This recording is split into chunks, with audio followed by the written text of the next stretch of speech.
Welcome to Talk Across America. I'm Doug Miles, and we're here in beautiful Sarasota, Florida.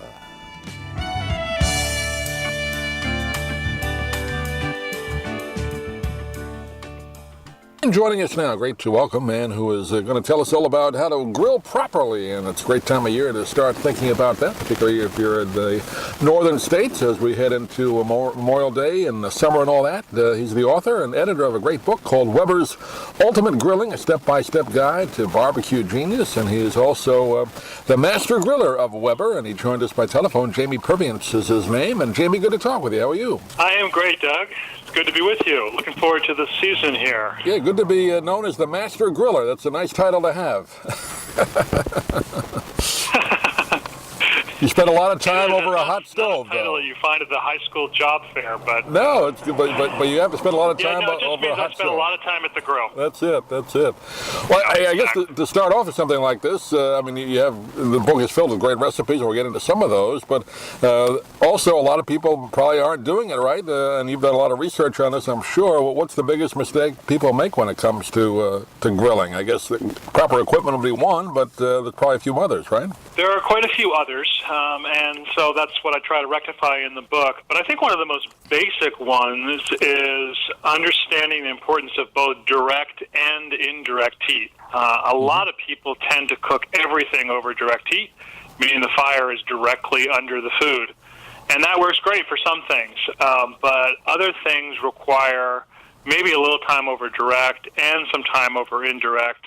And then there are other things that should just be done in indirect entirely. So that's a key difference that I hope everyone will come to understand because it makes for better results. It always seems to me meat tastes better when it's grilled, particularly if it's grilled outside. I don't know if the outside makes a difference, but to me it's different. Tastes different than on a stove. Is there a reason for that, or do we just put that in our minds that it's going to taste better because we're outside and having fun? Well, I don't want to discount the idea of being outside and having fun because that's real and it's important. But there is certainly something that happens to the food outdoors that is special. And that's true on a gas grill and particularly on a charcoal grill. So there is a level of flavor that you're able to achieve with the smoke and often that direct heat charring the surface of it. You are creating literally hundreds, if not thousands, of new flavor compounds. And basically what that means is the food just tastes better in the end. So yeah, outdoor cooking has some serious advantages. I know you talk about the 4 T's of grilling, right? Temperature, timing, technique, and tools. I guess tools we probably should spend a minute on that. People are probably going to be buying some grills this time of year. Maybe their old one is rusted out or they don't have one.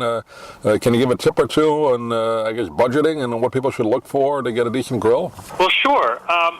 When you're looking for a grill, think of it as an investment, something that you're going to enjoy for a number of years, hopefully 10 or more. Sometimes often buying the cheap grill, the one that's on sale and it kind of wiggles when you lean on it a little bit. It might get you through a few months or a season, but you're going to end up having to replace it.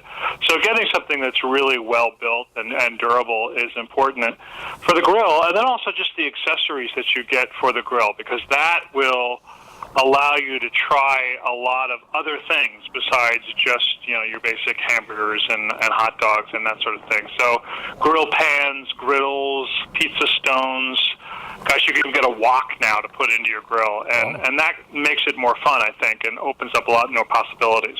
Yeah, it's not just the hot dogs and hamburgers. And again, nothing wrong with just doing that, but a lot more can be done, right, than maybe even previously. Just better technology with the grills, right? Right. These new accessories really turn the grill into kind of a whole outdoor kitchen. So anything that you could do on your stovetop or in the oven, you can do on the grill, and you do get that added benefit of the flavor. And as you said, just kind of the whole experience is a different feeling. I think people are generally more relaxed and have better time when they're outside, particularly on a nice day. And we have over 125 recipes in the book, and a lot obviously involving meat. And you give some tips of how to buy proper meat and get the proper cuts. But I guess that's probably something most people may have a little difficulty with, or at least challenge. How do I know the best type of meat to get? Right? What should you do? Just find a good butcher, or what's the best technique for doing that? Well, I love a great butcher. Not all of us have access to one, right. So my feeling is, look for the best meat that's available to you. Generally that means that it's relatively tender and it has a fair amount of intermuscular fat, or those little wisps of milky white fat. Those are going to end up melting and turning into something really juicy and flavorful. But the key really is, what you do with that meat on the grill. Do you use the right temperature? Do you use the right techniques?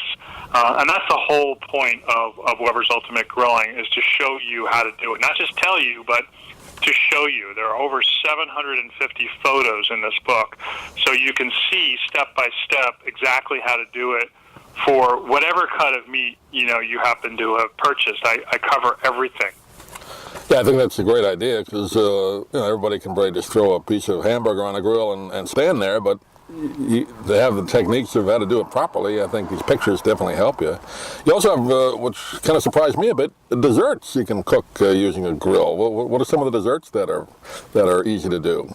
Well, one of them, the easiest perhaps, is a grilled pineapple. It works really well on the grill. It's a firm fruit, so it holds up. It doesn't get too soft. I like to serve it. I cut the pineapple into cubes and put those on skewers and grill those, and then serve them with a blackberry sauce, which is simply a puree of fresh blackberries with some sugar and lemon, and then put some toasted nuts on there. Maybe add a little bit of ice cream. That's a really nice way to end a grilled meal. If you want to get a little bit more elaborate and spectacular, you can actually do a crostata, which is a Italian term for basically an open-faced tart filled with summer berries, strawberries and blackberries and blueberries. If you cook that on a pizza stone in the middle of your grill and close the lid, your grill is working like an oven. And, at the end, you get this spectacular golden brown crust and this juicy fruit filling, and, you serve that again with ice cream or frozen yogurt or just some whipped cream. It's pretty sensational. Yeah, that's great. I was surprised that you could actually do some cooking like that, dessert cooking, but that's great to know. But I would imagine most people looking to get it fired up pretty soon, particularly if you're in the northern states. Here in Florida, we can do it year-round, but it's always fun to plan that as we head into the summer season. Weber's Ultimate Grilling is the name of the book, a step-by-step guide to barbecue genius, and we've been talking with Jamie Purviance today. And Jamie, give out your website or where you'd like to direct people to get the book. Well, people can always find me at jamiepurviance.com. And I love to connect people over social media. Instagram is at Jamie Purviance, and Facebook is Chef Jamie Purviance. So see you there. Great. Jamie, pleasure talking to you. Thanks for joining us, and hopefully we can do it again. Okay, Doug. Thanks very much. Have a great day.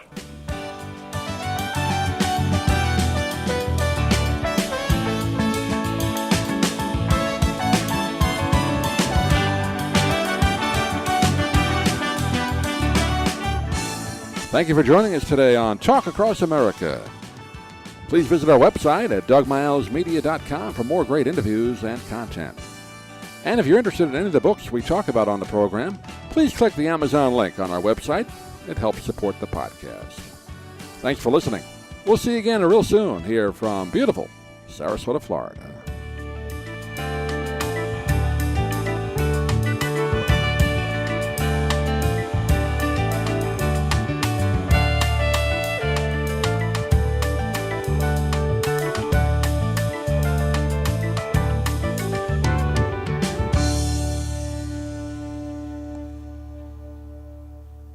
I'm Stan Brock.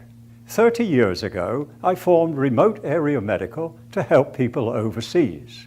But then we found generations of families in America isolated by poverty from the health care they need. Together, we can take dental, vision, and medical help to 1 million adults and their kids, right here at home in the United States of America.